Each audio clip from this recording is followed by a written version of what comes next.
Hey everybody, it's me, Mr. Johnson, here with another episode of Virtual School.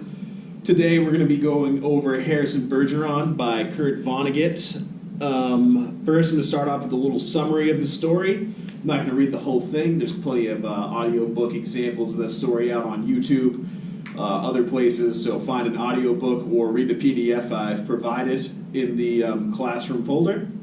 So, Harrison Bergeron was written by Kurt Vonnegut in the 1940s. The summary is everybody in this society, it's set in a futuristic world, is brought down to a level. They're brought down, right? So like really talented people, example from the story is the father is really smart, right? So he has like a little thing in his ear. And every time he starts thinking about something real hard, a loud sound happens in his head and he can't think anymore. Much like that. So I can no longer think. So what's going on here, guys, is that happens to everybody. The more talented you are, the more items they throw on you to make you less talented, to make you less special. And that's what's going on in the society, okay? So what's the tone of the story? I think the tone is really supposed to be very silly, okay? It's not a very serious story. Or it's serious. The implications are serious, but Kurt Vonnegut is just a very cynical writer, and it's cynically written. It's supposed to be funny. You're supposed to get a takeaway of, like, this is absurd. This is ridiculous. All right? The next question. In your opinion, what does it mean to be equal? In my opinion, equality is everybody's treated the same. Everybody has the same rights to access certain technologies, or everybody's treated equally by government. Everybody's treated equally by each other. I like to think personally of the golden rule, which is obviously treat others the way you'd like to be treated. That's equality for me. Does being equal mean that everyone must be the same? I don't think that's what it means at all. I think being equal means everybody's treated fairly. Everybody's treated equitably, right? What do you feel Vonnegut's view on equality is? I think Vonnegut's view of equality is similar to my view of equality, right, guys? Treat others the way you would like to be treated. That's why he wrote this story. Don't, like, just mute people that are really talented, right? It's essentially what's going on here. The more talented you are, the more, handicaps they're going to put on you, the harder they're going to make your life, okay? And he doesn't believe that's right, clearly. When you're reading the story, you're like, clearly Vonnegut doesn't want everybody to be treated at a lower level, right? He wants everybody to be treated equally, but equally doesn't mean handicapped, okay? And then, so, when Harrison Bergeron is completely free from his handicaps, he defies the law of gravity and motion. What might Vonnegut be suggesting about the potential of free human beings? Vonnegut's suggesting that free human beings can accomplish anything, right, guys? You can literally just accomplish anything if you're free, if you're able to do what you want, able to do what makes you happy, able to do what makes you special. You're going to be able to throw away the shackles of society and literally fly to the ceiling, right? He's suggesting just like the power of human beings it's limitless, guys. So in traditional stories, the hero is a superhuman figure who saves people from an enemy. In what passages is Harrison superhuman? How are the results of Harrison's efforts ironic?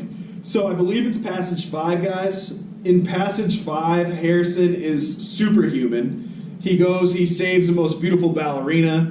He unshackles all the people so they can play music. And he does all these fantastic things. And he's a hero. He's superhuman. And then what's ironic about that? He's shot with a shotgun. That's it.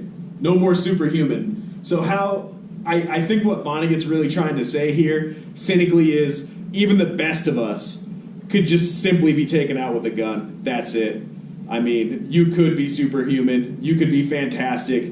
But guns kill people, and that's what happens here, right, guys? He's killed by a gun immediately, no questions asked, and then everybody forgets. So that's why it's ironic, okay? It's just kind of funny. The next question is competition good, bad, or a little of both? Why do you feel that way? I mean, I'm a little of both. With everything, moderation is key. I do think competition is good for people. I mean, it pushes everybody to reach the best that they can be. But too much competition isn't good for you, right, guys? That's how people get stressed, and that's not always great, you know? Like, some people can't compete at the level that they wish that they could, and, you know, there's no reason to really harp on it. But, you know, some competition is good for you. But that's your opinion. There's no right or wrong answers on that one, right, guys? If you think competition's really great, write that. If you think competition's really bad, write that one, all right? Imagine that you are the handicapper general. How would you hinder the talents of the following individuals? Brett Favre, Albert Einstein, Brad Pitt, and Beyonce Knowles.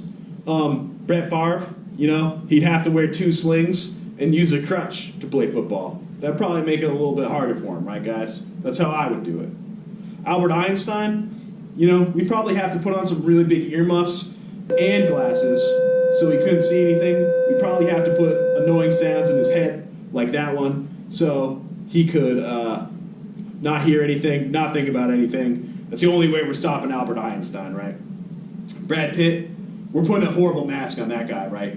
And a fat suit. That's all that there is to it. We got to make him look as bad as possible, and we got to make it so he can't act. Maybe put some marbles in his mouth so he can't talk. Fantastic actor, right? Beyonce Knowles, she's only allowed to sing an auto-tune from now on. Sorry, Beyonce. The next question asks you to rewrite the ending of the story and imagine that Harrison is not killed and becomes emperor. What changes would he make?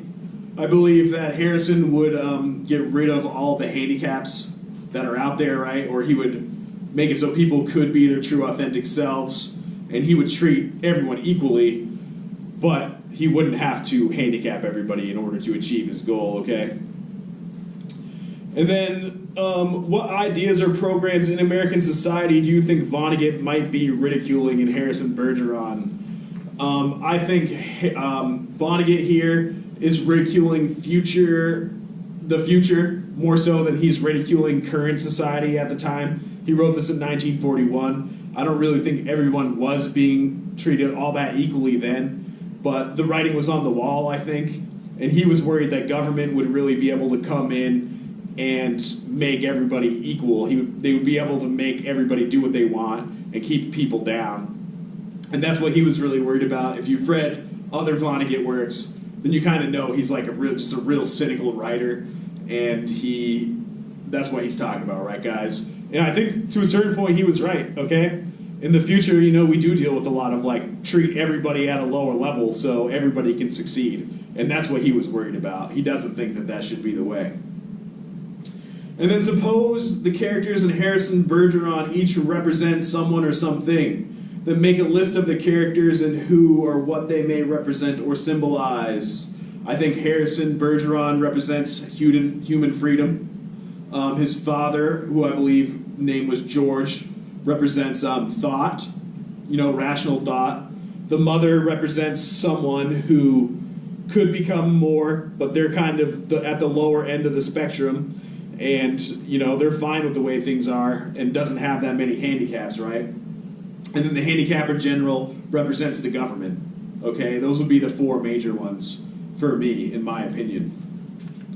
And then, why do you think Vonnegut wrote the story? I think I kind of touched upon this in an earlier question, but I really think Vonnegut wrote this story to kind of warn what could happen to a society if everyone was treated the same. And he clearly does not believe that everybody should be treated the same at a low level like that, right, guys? He thinks that everybody should be expected to achieve as much as they can, to be able to do what they want to do, and to try to reach for the stars. I think that's why he wrote the story, was to show us what could be accomplished.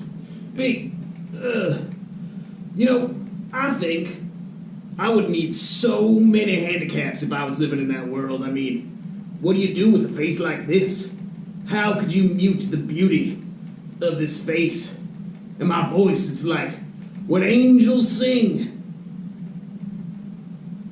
And yeah, I don't know. I don't think that you can take away the intelligence that's up here. It'd be really hard anyways.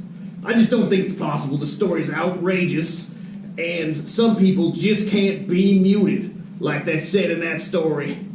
And those are the discussion questions for Harrison Bergeron. I hope that you like the story. I hope that me going over the questions in this forum helped you out a little bit and didn't just serve to confuse you more. I'm Mr. Johnson, and I'll see you next time.